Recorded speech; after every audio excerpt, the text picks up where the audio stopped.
ধ্বংস করে দেওয়া হয়েছে ইরানের আকাশ প্রতিরক্ষা ব্যবস্থা।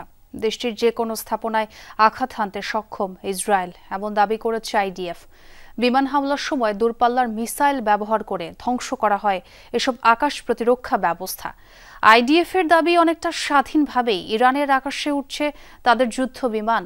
24 ঘন্টা নজরদারি চালাচ্ছে ড্রোন।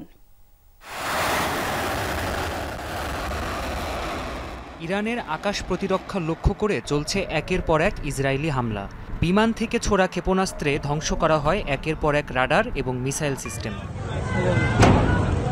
অপারেশন রাইজিং লায়নের শুরুতেই ইরানের এয়ার ডিফেন্স সিস্টেমকে টার্গেট করে ইসরায়েল।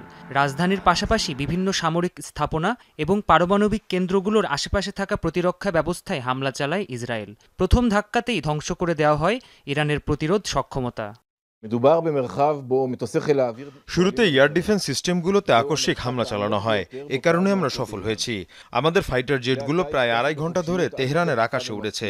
তেহরান জুড়ে 40টির বেশি লক্ষ্যবস্তুতে হামলা চালায় আমাদের ফাইটার জেটগুলো।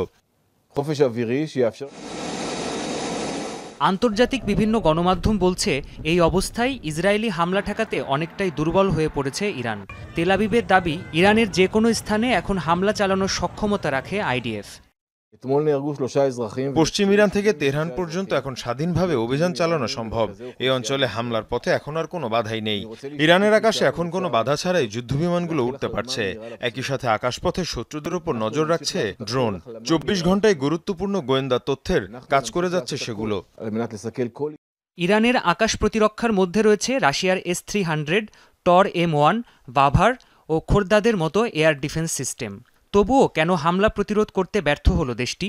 বিশেষজ্ঞরা বলছেন, ইরানের এসব আকাশ প্রতিরক্ষা ব্যবস্থার রেঞ্জ সর্বোচ্চ 300 কিলোমিটার। ইসরায়েল আরও বেশি দূরপাল্লার মিসাইল দিয়ে আকস্মিক হামলা চালায়। একই সাথে প্রতিরক্ষা কার্যক্রমের বিষয়ে সঠিক গোয়েন্দা তথ্য ইসরায়েলকে আরও বেশি সহায়তা করে।